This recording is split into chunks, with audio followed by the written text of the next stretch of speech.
ഞാൻ ഇന്ന് പറയാൻ ഉദ്ദേശിക്കുന്ന വിഷയം എന്ന് പറഞ്ഞാൽ, ഈ ഭൂമിയിലെ മനുഷ്യന്റെ ഏറ്റവും വലിയ പ്രശ്നം എന്താണ്? നാട്ടുകാരും രാഷ്ട്രീയക്കാരൊക്കെ പറയും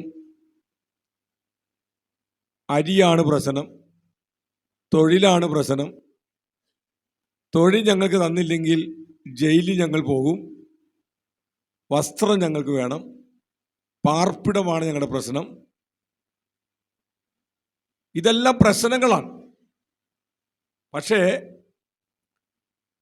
മനുഷ്യന്റെ ഏറ്റവും വലിയ പ്രശ്നം എന്ന് പറയുന്നത് ഇതൊന്നുമല്ല. ഏറ്റവും വലിയ പ്രശ്നം എന്ന് പറയുന്നത് പാപമാണ്. നമ്മളെല്ലാം ഒരു കാലഘട്ടത്തിൽ സുവിശേഷം കേട്ട് മാനസാന്തരപ്പെട്ട് പാപങ്ങളൊക്കെ ഏറ്റുപറഞ്ഞ് ഉപേക്ഷിച്ച് സ്നാനപ്പെട്ട് സഭയിൽ വന്ന് ദൈവത്തെ ആരാധിക്കുന്നവരാണ്. എന്നിട്ടും ഇത്രയൊക്കെ വർഷങ്ങൾ ആത്മിക യാത്രയിൽ നമ്മൾ പോയിട്ടും ഇപ്പോഴും തെറ്റുകളും കുറ്റങ്ങളും നമുക്കെല്ലാവർക്കും വരുന്നുണ്ട്. സത്യമല്ലേ ഞാൻ പറയുന്നത്? ഇപ്പോഴും നമ്മൾ ദേഷ്യപ്പെടും, ചീത്ത പറയും, ഇല്ലേ? ചിലപ്പോ നുണയും പറയും. ഇതെല്ലാം തെറ്റാണെന്ന് മനസ്സിലാക്കിയിട്ടും ഇതെല്ലാം ഏറ്റുപറഞ്ഞ് ഉപേക്ഷിച്ചിട്ടും ഇപ്പോഴും നമ്മളൊക്കെ ഇത് ആവർത്തിച്ചുകൊണ്ടിരിക്കുകയാണ്. അതാണ് ഞാൻ പറഞ്ഞത്, മനുഷ്യന്റെ ഏറ്റവും വലിയ പ്രശ്നം എന്ന് പറയുന്നത് പാപമാണ്. അവന്റെ ജഡത്തിലുള്ള പാപമാണ് അവന്റെ ഏറ്റവും വലിയ പ്രശ്നം. കയ്യിനോട് അതുകൊണ്ടല്ലേ പറഞ്ഞത്, പാപം നിന്റെ വാതിക്കൽ കിടക്കുന്നു, അതിൻ്റെ ആഗ്രഹം നിന്നോടാകുന്നു, നീയോ അതിനെ കീഴടക്കണം. വളരെ നമ്മൾ ചിന്തിക്കേണ്ട ഒരു കാര്യമാണ് അവിടെ പറയുന്നത്. പാപം നമ്മുടെ വാതിക്കൽ കിടക്കുകയാണ്. ഹൃദയത്തിൻ്റെ വാതിക്കൽ പാപം കിടക്കുകയാണ്. ഈ പാപത്തിൻ്റെ ആഗ്രഹം ആരോടാ? നമ്മളോടാണ്. നമ്മൾ അങ്ങോട്ട് ആഗ്രഹിക്കൊന്നും വേണ്ട, ഇങ്ങോട്ട് ആഗ്രഹിച്ച് വന്നുകൊണ്ടിരിക്കുന്ന ഒരു യാഥാർത്ഥ്യമാണ് പാപം. എന്നിട്ട് കയ്യിനോട് കർത്താവ് പറഞ്ഞത്, നീയോ കയ്യിനെ, നീ പാപത്തെ കീഴടക്കണം.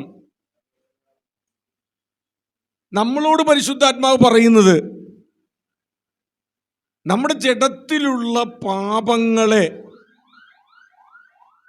ദൈവം കീഴടക്കി തരാമെന്നല്ല പറഞ്ഞിരിക്കുന്നത്. നിന്റെ പാപങ്ങളൊക്കെയും ഞാൻ അങ്ങ് കീഴടക്കി തോൽപ്പിച്ച് നിന്റെ കയ്യിലങ്ങ് തരാം എന്നല്ല പറഞ്ഞത്. നീ അതിനെ കീഴടക്കണം. ഇതിനു വേണ്ടി പാപത്തെ, ജഡത്തിലുള്ള പാപങ്ങളെ കീഴടക്കി അതിൻ്റെ മേൽ വിജയാളികളായിട്ട് ജീവിക്കാനായിട്ടാണ് പാപത്തിൽ കിടന്ന നമ്മെ സുവിശേഷത്തിലൂടെ ക്രിസ്തുവിൻ്റെ സഭയിൽ കൊണ്ടുവന്നിരിക്കുന്നത്. എന്നിട്ടും ദൈവദാസന്മാരുടെ ജീവിതത്തിലും ദൈവമക്കളുടെ ജീവിതത്തിലും ഇപ്പോഴും പാപം വരുന്നു. അതാണ് ഞാൻ പറഞ്ഞത്, മനുഷ്യന്റെ ഏറ്റവും വലിയ പ്രശ്നം പാപമാണ്. റോമലേഖനത്തിൽ പൗലോസ് പറഞ്ഞു, അയ്യോ ഞാൻ അരിഷ്ടനായ മനുഷ്യൻ, ഈ പാപത്തിൻ്റെ അധീനതയിൽ കിടക്കുന്ന ഈ ശരീരത്തിൽ നിന്നും എന്നെ ആര് വിടുവിക്കും? എന്ത് ഭയങ്കര പ്രാർത്ഥനയാണത്! ആ പാപത്തിൻ്റെ ഭയങ്കരത, ഭയാനകത മനസ്സിലാക്കിയിട്ടാണ് പൗലോസ് അങ്ങനെ ഉച്ചത്തിൽ പ്രാർത്ഥിച്ചത്. അങ്ങനെയെങ്കിൽ നമ്മളും അത് മനസ്സിലാക്കി തന്നെ പ്രാർത്ഥിക്കണം. ചില ആളുകൾ സുവിശേഷമൊക്കെ പറയുന്ന സമയത്ത് അവരിങ്ങനെ പറയാറുണ്ട്, പാസ്റ്ററെ പാപമൊന്നുമില്ല, ഇവിടെ ആരും പാപം ചെയ്യുന്നില്ല, ഇവിടെ ആരും തെറ്റ് ചെയ്തില്ലെന്നേ. അപ്പൊ കൊല ചെയ്യുന്നതോ അത് കോഴിയെ നമ്മൾ അറക്കൂലേ, അത്രേ ഉള്ളൂ, വളരെ നിസ്സാരമായി. ഇവിടെ പാപമൊന്നുമില്ല. ഇവിടെ നിങ്ങൾ ഈ പാപം എന്ന് പറയുന്നു, ഇതൊന്നുമില്ല.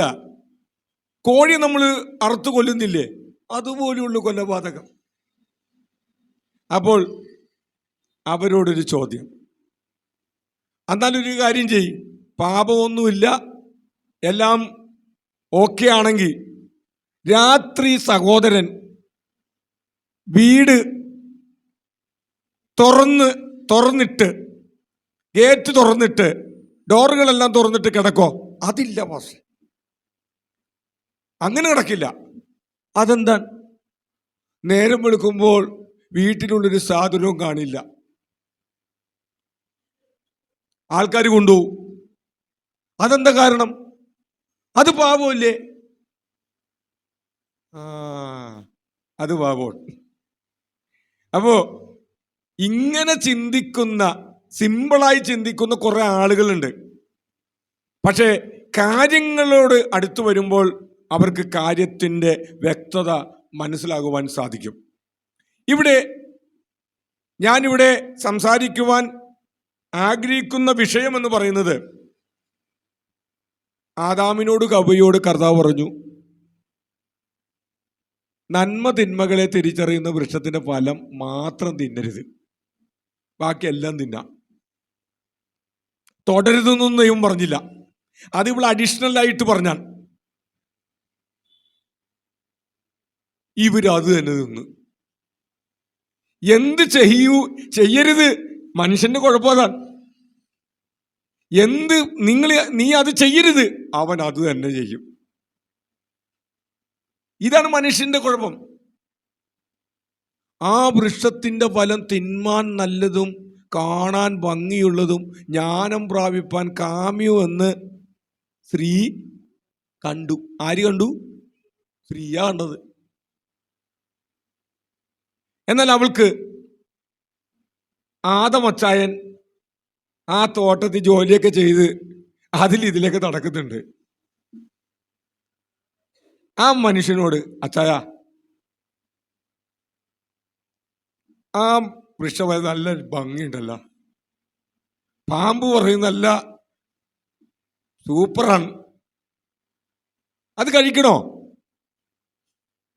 എന്ന് ചോദിച്ചില്ല. ഭർത്താവിനോട് ചോദിച്ചില്ല, സ്വയം തീരുമാനമെടുത്തു. ഇന്നും പലരുടെയും പ്രശ്നത്തിന് കാരണം സ്വയം തീരുമാനമാണ്. നമ്മൾ എന്ത് തീരുമാനം എടുക്കുന്നതിന് മുമ്പ് നമ്മൾ ആലോചിക്കേണ്ടവരോട് നമ്മൾ അതിനെക്കുറിച്ചൊന്ന് ഡിസ്കസ് ചെയ്യണം. അപ്പോൾ നമുക്ക് അറിയാൻ പറ്റാത്ത പല ചിന്തകൾ നമുക്ക് ലഭിക്കും. എന്നിട്ട് തീരുമാനം എടുക്കണം. ഇവളതൊന്നും ചെയ്തില്ല. ഇവൾ ആ ഫലം പറിച്ച് തിന്നപ്പോൾ ഇവൾക്ക് മനസ്സിലായി കാര്യം കൈവിട്ടുപോയി. ഏതായാലും അച്ചായന് ഇനി ഒറ്റക്ക് സുഖമായിട്ടിനി ജീവിക്കണ്ട, എൻ്റെ കാര്യം പോയി, എൻ്റെ നിത്യജീവനും പോയി, തേജസ്സും പോയി, എല്ലാം പോയി. അങ്ങനെ അച്ചായനിങ്ങനെ ഇകിട. അച്ചായനോട് വന്നപ്പോൾ ഈ ബാക്കി പകുതി തിന്നു. അപ്പൊ സ്നേഹപൂർവം പുള്ളിക്കാരി ബാക്കി അങ്ങ് കൊടുത്തു. പുള്ളിക്കാരൻ മുമ്പും പിമ്പൊന്നും ആലോചിക്കാതെ തിന്നു. രണ്ടുപേരും പാപികളായി. ദൈവതേജസ് നഷ്ടപ്പെട്ടു. ഏദൻ തുടർന്ന് പുറത്താക്കപ്പെട്ടു. ഇന്ന് ലോകം മുഴുവൻ അതിൻ്റെ അനന്തരഫലമാണ് ഇന്നും അനുഭവിച്ചുകൊണ്ടിരിക്കുന്നത്. ഇതിൽ നിന്ന് രക്ഷ നൽകാൻ വേണ്ടിയാണ് ദൈവത്തിന് സ്വർഗം വിടേണ്ടി വന്നത്, ഈ ഭൂമിയിൽ വരേണ്ടി വന്നത്, ഈ പാപമൊക്കെ ഏറ്റെടുക്കേണ്ടി വന്നത്, ഈ പാപത്തിൻ്റെ ശിക്ഷകളും പീഡനങ്ങളും ഏറ്റെടുത്ത് കുരിശിൽ മരിക്കേണ്ടി വന്നത്, ഉയർത്തെഴുന്നേൽക്കേണ്ടി വന്നല്ല. ഇതുകൊണ്ടാണ് അപ്പോൾ ആ രണ്ട് മനുഷ്യരുടെ പാപം എന്തെല്ലാം പ്രത്യാഘാതങ്ങളാണ് ഉണ്ടാക്കിയത്. അപ്പോൾ നമ്മൾ വാക്കുകൊണ്ടോ പ്രവൃത്തി കൊണ്ടോ എന്തെങ്കിലും ഒരു തെറ്റ് ചെയ്തു കഴിഞ്ഞാൽ അതിൻ്റെ പ്രതിഫലനങ്ങളും പ്രത്യാഘാതങ്ങളും വീടിനുള്ളിൽ സമൂഹത്തിൽ വലുതായിരിക്കും. അപ്പോൾ ഇവര് ദൈവകൽപ്പന ലംഘിച്ചു പാപം ചെയ്തു.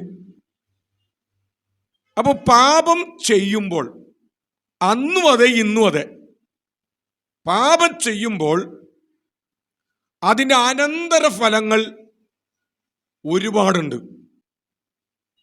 അതിനെക്കുറിച്ചാണ് നമ്മൾ ചിന്തിക്കാൻ പോണത്.